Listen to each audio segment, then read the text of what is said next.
everyone. Welcome to the program.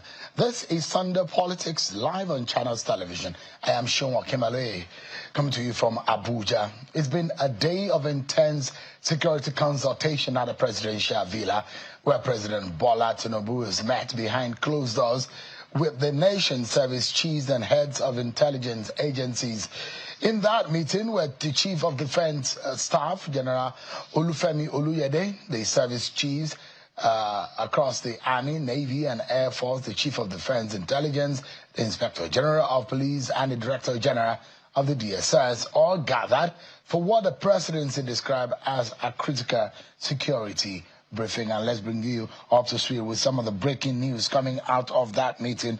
We can tell you that the president has ordered the withdrawal of police officers guarding VIPs for core police duties. Breaking news right here on Channels Television. The president, Bola Ahmed Tinubu, has ordered the withdrawal of police officers guarding VIPs for core police duties. The president, according to him, he says, I'm currently in an extended security meeting with heads of our defense and intelligence apparatus, including the Chief of Defense Staff, Chief of Army Staff, Inspector General of Police, Director General of the DSS, at the State House. We are reviewing the latest report and taking decisive action to stabilize the affected areas and protect our citizens. I'm receiving continuous briefings, and I've directed our security services to move with speed, precision, and absolute resolve. As president, I'm fully committed to the security of all Nigerians. Those who threaten the peace and security of our nation will face the full weight of the law. Nigeria will prevail. Those are the words of President Bola Tinubu today, and after that meeting, he gave a precise order that the police should immediately withdraw the police officers guarding VIPs to now be focused on core police duties. That's a breaking news coming to you from the briefing by the president with the service chiefs. An inquiry state there is some relief. Tonight, the government has announced that the release of the 38 worshippers confirmed those who were abducted from the Christ Apostolic Church, CAC in Eruku. Officials have confirmed their freedom earlier today, though the circumstances surrounding their release remain unclear. But the People's Democratic Party has again raised concerns over the rising wave of insecurity across the country, urging the federal government to take urgent and decisive steps to protect citizens. At a press conference here today in Abuja, the party's National Publicity Secretary, Ini Ememobong, criticized what he described as a government's slow and inadequate response to recent attacks, abductions, and the growing sense of vulnerability nationwide. The PDP insists that Nigeria is at a critical juncture and is calling for a comprehensive review of the nation's security architecture, improved coordination among security agencies, and renewed political will to confront the escalating threats. Take a listen to the spokesperson of the PDP.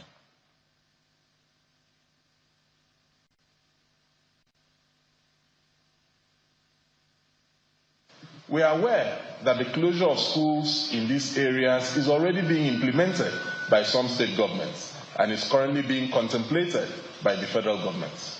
We warn that this closure, if undertaken, like many of this administration's quick fix approaches to serious governance issues, will amount to a complete surrender to terrorists whose sole aim is to shut down schools and prevent children from obtaining formal education, which they declare as forbidden. If the schools are closed, the goal of the terrorists would have inadvertently been achieved.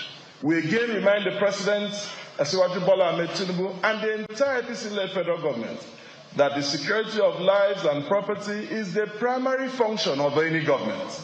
And at any time, such a government or any government whatsoever is unwilling, unable, or incapable of executing this primary role of the security of lives and property, such a government must either ask for help locally or internationally or honorably resign if that government is sincere and responsible.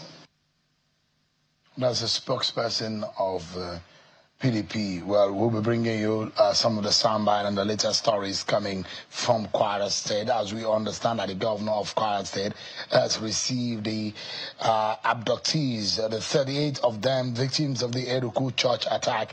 We'll be bringing you some of the footage of how they were received by the Kwara State government.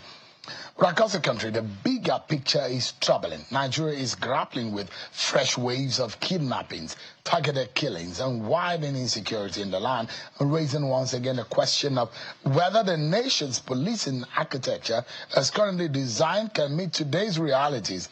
Federal lawmakers are under renewed pressure to act, and the debate over state policing is back at the heart of national conversation tonight. I'll be bringing you a conversation with a former governor of Abia State and the senator representing Abia North in the National Assembly, Senator Orji Kalu, who joins us live here in our Abuja studio to examine some of these urgent security questions before the National Assembly and the nation. We also try to explore the controversy surrounding Nnamdi Kanu sentencing and what it means for politics and agitation in the Southeast Nigeria. Thank you so much, Your Excellency, for joining us tonight. Thank you very much. Sure. It's a very troubling time and a very sad scenario that we've seen in Kebbi to Kwara to Niger State, abductions and announcement of closure of schools. This is not the best time for Nigerians and those who feel home. Are they really, really protected by this government that you professed and you helped campaign for to come into power? What exactly is going on here? Well, thank you, Shehu, for having me. What we are seeing is always a routine, something that goes with election. And when you have election, people will try to pressurize the government in power for all kinds of things to start happening. And you could remember when President Jonathan was here, the similar thing happened.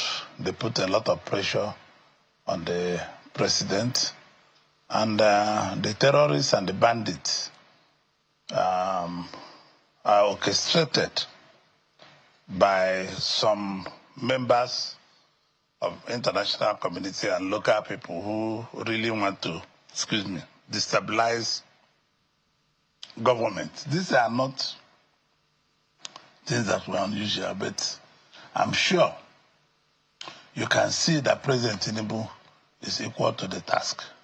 For the first time, you see the president cancelling all his engagements. Today is Sunday, and he faced security challenges. He faced everything about security. Those girls will be recovered. Those people in schools will be recovered. The government is making every effort to make sure these people are recovered. And it's because of few announcements internationally and locally talking about Nigeria insecurity. I'm sure it's not the best of time for us. It's not a very good time for Nigerian people and Nigerian citizens.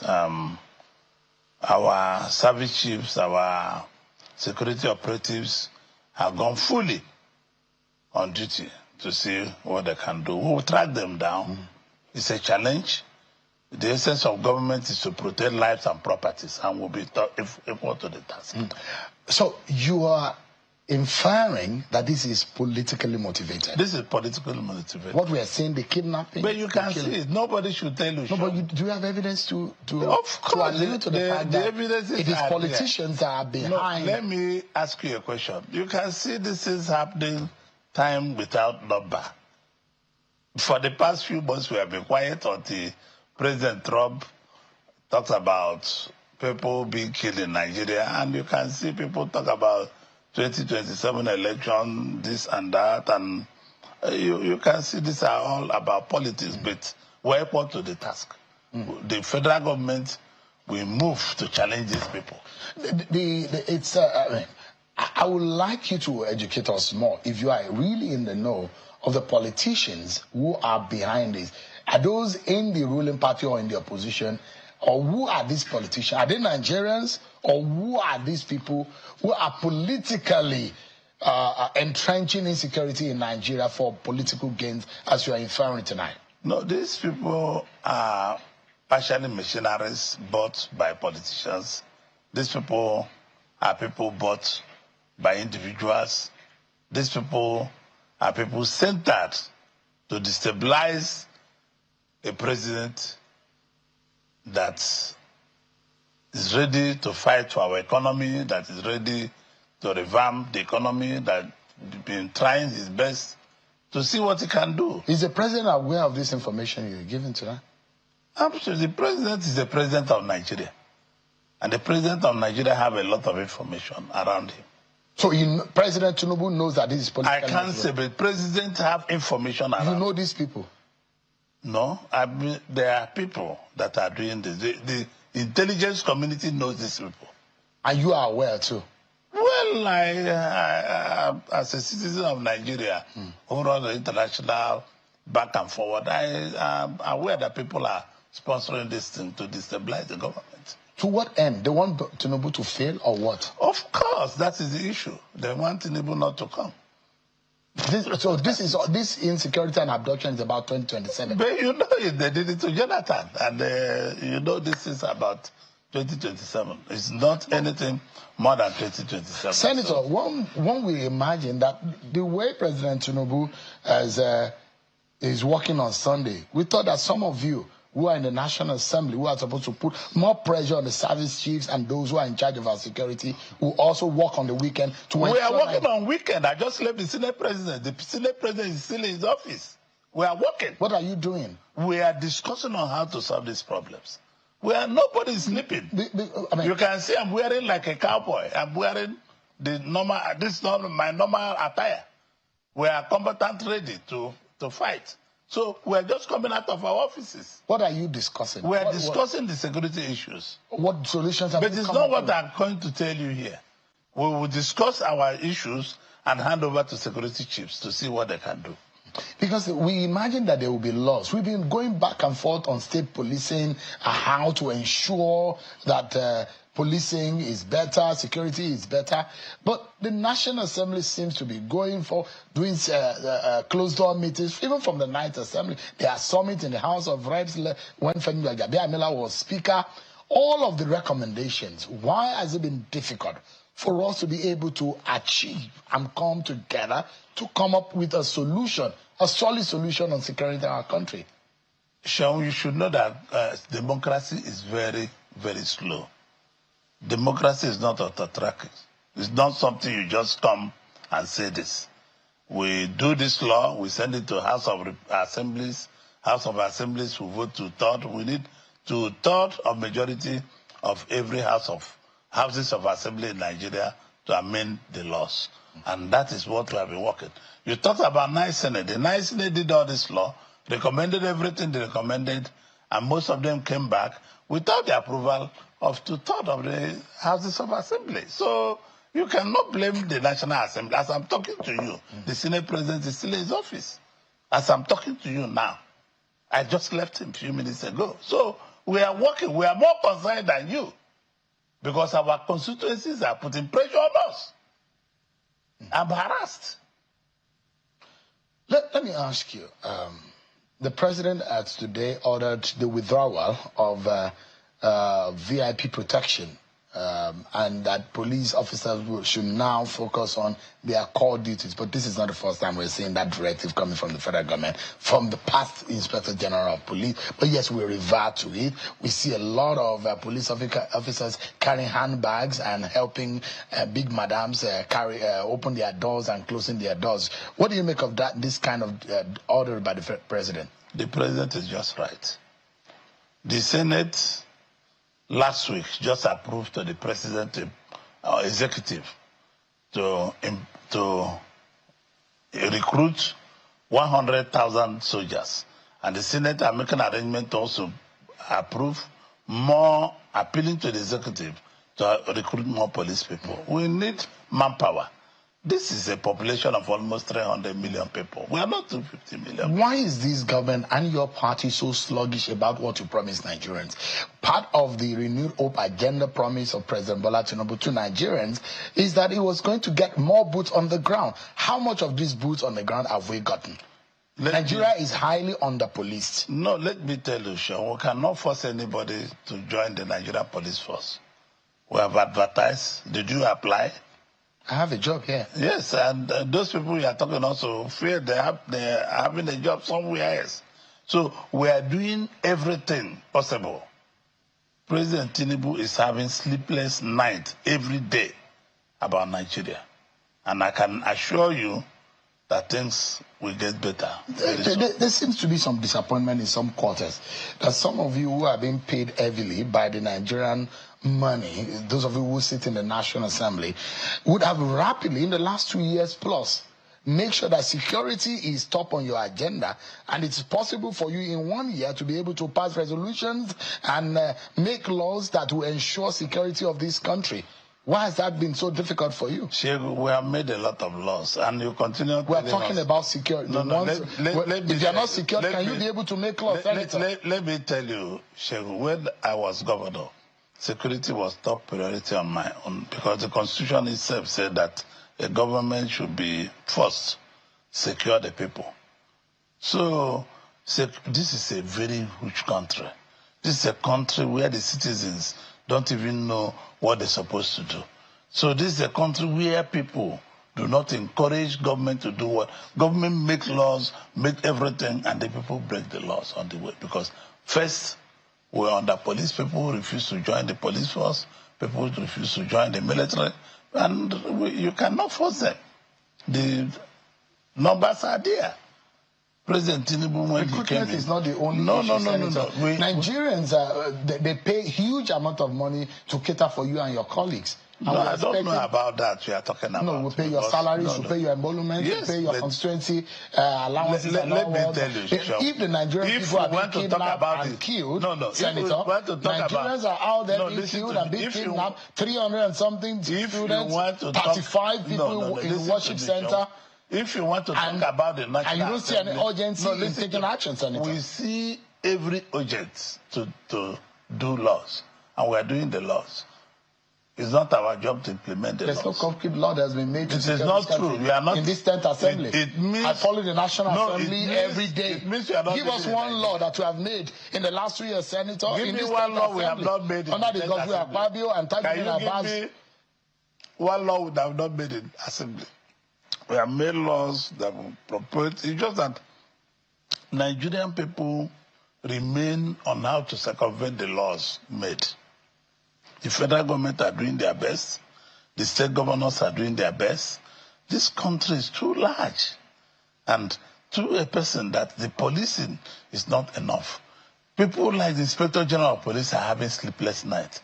Because, you see, you plan here, people sabotage you here. I have told you several times on this show that people, Nigeria hate themselves. The hatred in this country is so much. Nobody, we are not nationalistic for people to say, I love Nigeria. Nobody loves Nigeria. And unless we come back to the ethos and to the reorientation of loving Nigeria, it's going to be a very difficult period to live, Sean. But some of you boast when you are campaigning that you can get the job done, you are the best. We are doing the job. We are doing the job. But your job, your best seems not to be enough. We are doing the job. Nigerians don't feel secure, Senator. People like you are sabotaging it. How am I sabotaging it? Because of what you do. What you are the ones who boasted that you can get the job done. Now get the job done. We are doing the job. Don't feel we are doing the job. Your party have told Nigerians that you can do it better than the other political parties. The sabotage you are anchoring is the problem that we are having. Senator, I don't understand what you're talking about here. Better understand. Why are you passing the buck, Senator? You are the politician. You campaign with your political party. Listen to me. Your party has the majority in the National Assembly. Our job as a Senate, as National Assembly, is to make law and pass to the executive. And we have never failed in making those laws. The majority political party in Nigeria who promised security of Nigeria, you don't want to accept tonight that your party has failed to Nigeria? People like you who aid people to hire people to destabilize Nigeria, you don't know how to stop it. Senator. And you are blaming a senator that only... I'm asking you. No, I'm also asking you. Your political party, APC, promised Nigerian security. Has your party provided that security to Nigerians? Nigerians... Would you accept failure of the political party today? Can you remember where we are before we took over? Do you know the statistics of insecurity? No, do you know where we are? Were you living in Abuja before? The Catholic Church here in Massacre were being bombed. Everything were being bombed. Boko Haram took over all the Borno state. But it's just in few tiny places. These people are coming to hit and run away. We are getting to the end of it. Before, they took a whole village, a whole town. But now they are just doing a sniper job. They come, shoot, and run away. They cannot stay there any longer. Remember, this Boko Haram took almost all over northeast, took almost all northwest. But they are now being pushed away with all effort of the federal government of Nigeria and some of the state governors. So Kebbi is under attack, Katsina is under attack, Sokoto is under attack. These are hit and run. Not Central, Kwara, Kogi, Benue, Nasarawa. All the these are hit and run. These people are hitting and running away. Unlike before, they took over Borno State, entire Borno State. Are we incapable of securing this nation? We are not incapable, but we are working with the sabotage, both internationally operated and locally operated, are so much. To what end? The end, they are just sabotaging this country. So is it that they hate Nigeria or they hate Tinubu? No, let me tell you. They know the takeoff of this country will be the takeoff of the world. Both international communities don't want this country to stand up. That sounds like an excuse, Senator. No, it's not an excuse. Of not getting the job done. No, let me be honest with you. Who brings the gun? Where are these arms coming from? Who supplied this gun? I don't want to say what I know about international politics. I don't want to call anybody's name or any country's name with due respect. But what I want to tell you, what we are seeing is not what we are really seeing. President Trump says that he's coming guns are blazing, and that the alleged Christian genocide in Nigeria is one that is troubling. And you saw the congressional hearing about Nigeria and the designation of Nigeria as CPC, country of particular concern. Does that concern you in any way? Do you think that this is a major strain? Listen, Sean, I will tell you, I'm pro-America, and I feel very concerned about what is happening. And most of them are purely sabotage, both by international community, because I will refer you to a video played by Matama Sule in 1967, where somebody said that Nigeria will never have peace. They planned it that if they allow Nigeria have a 20 years peace, that this country will run every other country in the world. In this show, Sean, I've told you that if Nigeria is allowed, Nigeria will be #1 economy in the world. We have everything to make it happen. But both internationally and locally, and people who are jealous of Nigeria are fighting Nigeria. What do you make of Trump's possible intervention, military-wise, to Nigeria? Well, it will be a very good thing when he consults with the federal government. We have made efforts to also reach out that the military attack to the terrorists and bandits will be a combined effort of the federal government of Nigeria and the United States of America.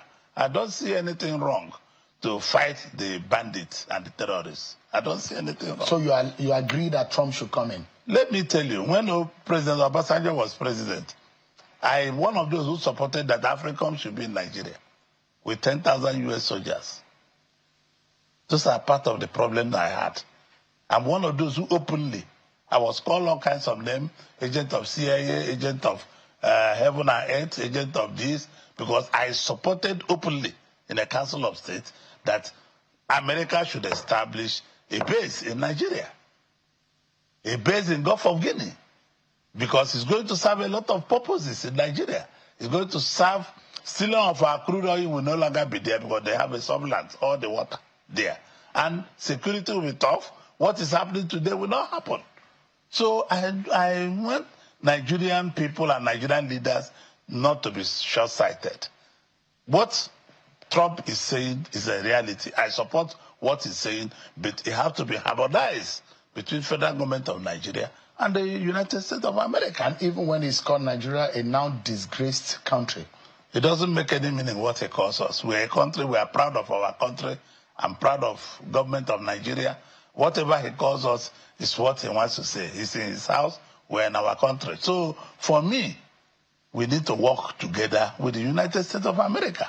We need that partnership. Yeah. Are you worried that if this appellation or this tag, this is not the first time of country of particular concern, if it stays, it's going to be a strained economy, trade, commerce, and diplomatic wise between Nigeria and the United States? Would this worsen our situation? No, Trump is not going to allow this to happen because he's going to worsen the situation of the people he's trying to protect. No president wants anybody to suffer.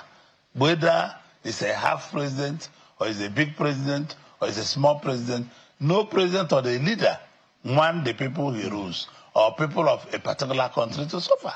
But why was it difficult for you and your colleagues in the National Assembly to relate with your colleagues in the Congress, in the United States, because the conversation and the debate started in the American Congress, and we thought that intervention, hand to hand, handshake to handshake between one parliament and the other will almost get the job done, because there are a lot of people sitting in Washington, D.C., pressurizing the government of the USA over the situation in the country and giving on the perspective that the government of Nigeria is denying. Why is it being difficult for you and your colleagues to bring down the intervention? The National Assembly under Senator Godswill Akpabio, we have made overtures to our colleagues, and we are talking.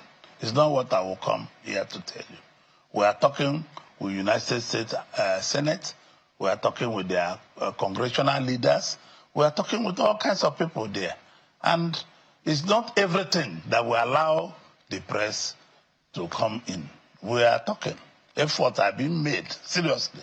Because Nigeria, for the past 3 weeks, 4 weeks, we have been in touch with people, the Congress in the United States. What is the progress of those conversations? The progress is there, and we are talking. It's part of what we discuss in our office now. They're going to pass, they're going to see it after all the investigation and the hearings back and forth. The American government will get a briefing and a report. We understand that the NSA, Nuhu Badu, is leading a team to the United States and is meeting with the Secretary of the Department of War in the U.S. over this situation. Worst case scenario, Senator, if Nigeria is being tagged as a country of particular concern this time around, how bad is it going to be for the Tinubu government? I am not sure President Trump will do that. I'm asking you. But I am telling you, I'm not sure. It has happened before. This is not the first. No, if it happens, Trump did it once. We will also manage it. I mean, we're a sovereign nation for information. We are not just under any country in the world. We're a sovereign nation. Until it happens, we take our steps. We're a sovereign nation. We are Nigeria. We are the biggest black country in the world. You cannot joke with this country for anything you think about, for anything you reason about. This is the largest populated country, black country in the world. And we are an ally to the United States. They are a major ally. We have participated in the UN peacekeeping force. We participated in ECOMOG. We participated in all kinds of things. The US needs this country like this region. So we are not just a push away. We are not Mali, we are not Sudan, we are not anybody. This is Nigeria. So your proposition tonight is American boots on the ground will get a job done in the No. America should not come here without the cooperation of Nigeria federal government. But if Nigeria agrees, American soldiers should come on the ground. Well, they are not coming with their soldiers. They are coming with a lot of technology and intelligence, which is what is required to fight. All right. Give me a moment, Senator. We're going to break. But when we come back, I'm going to be asking you, Senator, about your brother, Nnamdi Kanu. One man you visited while he was in custody. Now he's been sentenced after his trial. I'm going to get your view and what is happening in the Southeast region and what this means for our nation. Stay with us, everyone. We'll be right back after this break. Thank you so much, everyone, for staying with us. Senator Orji Kalu, former Abia State governor, has been speaking with us right on the program on the state of the nation. Senator, what assurances do you think Nigerians who are watching tonight can get? You are a leader of your party, a leader in the APC, and those who will say, can we hold you guys accountable to those things that you promised Nigerians, and particularly those who are afraid hearing that schools are being closed, the things that you're telling us tonight about how sabotage is at the core of our problem today? Who are the people sabotaging us? Can we name names? Can we call them out? Can we shame them? Because if they want to bring down our country, we need to know these people. If some of you who are politicians know them, why are you hiding their names? How can Nigerians tonight feel secure in their nation? Some of you are the aim of affairs. Nigerians are afraid. Some are in fear in many parts of this country. Can you give us assurance that you guys are really doing the job that will make Nigerians sleep at night well? Well, Shaun, let me tell you. You know, I was governor of Abia State before. We faced similar challenges, and I handled it very well. If most of these states, they want to declare a state of emergency and give it to me, Orji Kalu, to go and keep one of the states peaceful in the border, I will keep it peaceful. I know what to do. What would you do? I did it in Abia. Remember, Shaun, I established the Bakassi. And I established the Bakassi that survived almost the southeast. The Bakassi addressed the issue of security in Abia fully. The Bakassi established the issue of security in Anambra State. I gave it to Governor Baduduju. The Bakassi established the issue of security in a couple of states around us. Remember, when I was governor, the lives and property of people of Abia State were paramount in my heart. If you send me tomorrow to go one of those states for 6 months, 3 months, to be emergency ruler for 6 months, you would definitely see. But all those efforts you made when you were governor did not stop the shrines and the burying of people alive, cutting people's hair, private parts of people that they use for ritual. When I was it didn't stop insecurity in that region. No, listen to me, Shaun. You can make your research. I'm fully aware of when you were governor. No, listen to me. You can call those that were director of my SSS, the commissioners of police, A.A. Abubakar, who used to be IG, Bichi, who used to be DSS direct DG. They will show you what we did. We are able to build civilians, police, SSS, and army corporation that kept the state safe. You can leave any property in Aba and go to sleep. I drove away all the criminals. They ran away. Some of them ran to Benin Republic. Some of them ran to Germany. Some of them ran to somewhere. But I told them, it's either you live here peacefully or you live here not to survive it. And why have you not borrowed your political party at the center? Some of what you say has worked it's difficult. for you. This is a complex situation because people have been thinking that the parliament or the all security issues rest with the federal government of Nigeria. No. The governors, the states have a lot to contribute to this security. But you've not answered my questions, and I don't know why it's so difficult, Senator, for what Nigerians to know those who are sabotaging them. No, they are sabotaging us. Who are these people? Which political party do they belong? Listen to me. I cannot call you anybody's name. The intelligence community will work on it. If they feel that it's necessary to call their name, they will call it. I'm not in intelligence. I'm a lawmaker. I have just the privilege that you invited me, and I agreed to come here. You should not take me for a ride to start asking me to do the job of Nigeria Intelligence Community. No, I'm also taking advantage of the fact that you're a former governor. You sat on security reports. No, being a former governor. You are a senator. No, wait. As a and you're a very senior member of your political party. Very senior member of APC. And apart from that, maybe a lot of people don't know how close you are with President Bola Tinubu. You are one of those few who go to his bedroom and talk to him. You are that close to him. Your family and his family are very close. Tinubu, so you have a lot of information. And that's why I'm asking you this question. Tell me what is the intelligence community are saying. They can only discuss with me as a friend. He will not tell me because we all took out of office to keep our job. But all I know, I can tell you, the president is working day and night. He's not sleeping because this is not bed of roses. You think leadership is a bed of roses? It's not. The president is having sleepless night every day. So are some Nigerians. Their own case is the fact that they are insecure, and that's why they don't have sleepless night. But let me quickly get to find out from you. In all what is going on right now, the pressure is there, and you are of the opinion that this is not a standalone, this is highly political. And the fact that day after day, it does look like your political party, APC, is getting unpopular. Is that the end game? That they will make your political party unpopular to the extent that you will not be fit to be able to win election in 2027? Is that the end game? No. Why are we getting unpopular? The party is growing by the with the challenges in the country. The challenges are there. Unpopularity means that people don't like what is going on, and that way they don't fancy you. The party is not unpopular. The problems are there, and the party are fine-tuning strategy to solve the problem. We are problem solvers, and I'm not in the executive. I wish I'm the minister of defense or minister of intelligence or minister of anything to be able to answer you well. I don't sit in the Federal Executive Council. Let me ask you, Senator, now that Nnamdi Kanu has been sentenced to life imprisonment, how do you assess the verdict of the court, legally, politically, and morally?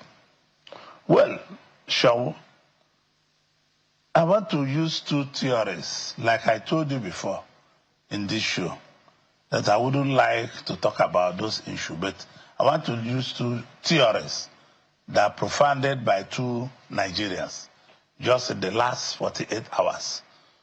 One was Bianca Ojukwu, Mrs. Bianca Ojukwu. Secondly, was that theory of mascot Orji Kalu, who happens to be my younger brother. Their theories are perfect. It's not time for noise making. It's not time for fighting. It's a time for reflecting, sober reflection, as if I may say that. If I want to take you to memory lane, mind you, we advise, few of us, James Ibori, few of us advise President Yaradua, Saraki, and President Yaradua agreed to go to amnesty in Niger Delta. Let me tell you, when we focus solely on Nnamdi Kanu, we have to solve this problem holistically, because there are over 30,000 Igbos that were killed. People that have their shop had no shops. People lost their businesses. I used to sell my products in manufactured products, our own manufactured products in Abia, in Aba. I know what the numbers were.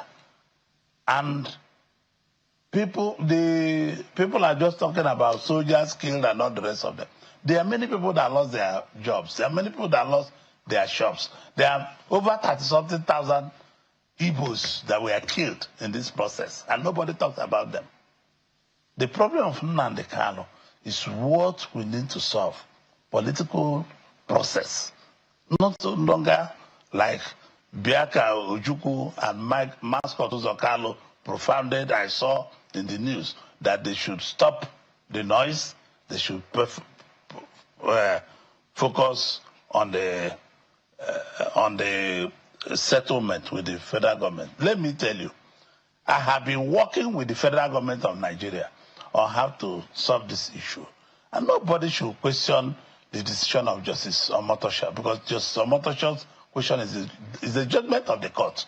Once the court says, what we should start looking now, the Nnamdi Kanu people are going to appellate court, and we are using the political sides to solve the problem, because this is the area I know. I'll be contacting the Attorney General to advise the President, to advise people who are concerned on how we can solve this problem. If you want, I can take you to memory lane. If I want to take you to memory lane, when I wanted to join the APC in 2016, may he so rest in peace, President Buhari, with his Minister of Justice and with the Director of SSS, they found a way and supported, because I told them I won't join the party if Nnamdi Kanu is not released on bail to face trial. If I cannot tell you, but if you say you ask people to keep people, you must face trial. But I wanted him to be in his house, and even they were to release him to my house. I told them no. Where I live is sensitive. Release him to Omaya. We walked. Alhaji Lawan Daura is alive. And my names. Malami is alive. They all helped to make sure that he was released on bail. I can't go further. I know the pressure. May he so rest in peace. I know the pressure I personally put on President Buhari before he was released in April 2017. If people, other Igbos died, nobody's even talking about Igbos that were killed. Nobody is talking about people that own shops that are no longer working. I have my mother's friend that have a rice shop. The woman who owe my mother about 4.2 million naira. They ransacked the whole shops and the woman went bankrupt. And nobody talks about it. Or the police officers that were killed. Oh, no, not because they were mentioned in the court. The court never mentioned 30,000 something Igbos that were killed. The court never mentioned about people that lost their business and run away from their villages. It's not something, don't let me to go emotional here, because it's not something anybody can discuss. A lot of Igbos were killed, Sean. A lot of Igbos were killed. If you don't know it today.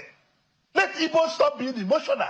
I want us to settle down and go on our knees and find a way that the man can be released. It's part of my job to do it. Is it possible that Nnamdi Kanu can take responsibility of the course of action or whatever happened in this period? I'm not him. I know my discussion. I promised President Buhari. I know my discussion with me and Nnamdi Kanu. I was the first that saw him in 2016. I was the first that saw him when he came from Kenya. I know my discussion with him. The DSS are there. I had my discussion with him. Remember, Sean, I own the Sun newspaper. On 4 occasions, President Buhari wanted to prescribe Sun newspaper, that the only newspaper that are supporting Nnamdi Kanu. I'm the owner. It's not owned by Igbos. But I told the journalists that work in Sun newspaper that Sun is a public trust. Write what you see. Because the federal government then wanted Sun to stop putting Nnamdi Kanu on the front page of the paper. I'm not for against anybody. I'm for true free press for anybody. The press must be free. Without Louis Audio is your colleague. When he left at the Sun editor for 5 years, he wrote at the back of the Nation, where he went to be editor of one of the title of the Nation newspaper, that Orji Kalu is the best publisher I have seen. I never asked him to subtract. If you ask Femi Adesina, he will tell you the same thing. If you ask Eric Osage, Tony Oyima, all the people, may his own recipes, they will tell you, I have never interfered on the newspaper. Give me a moment, Senator, because we need to take another break. I'll be right back, everyone.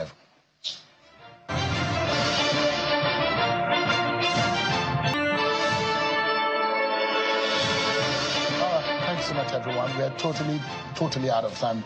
Very emotional question about Nnamdi Kanu, but we just have 30 seconds that we need to close. Senator, politically speaking, is there a solution to Nnamdi Kanu? Legally, there seems to be. They said there will be an appeal.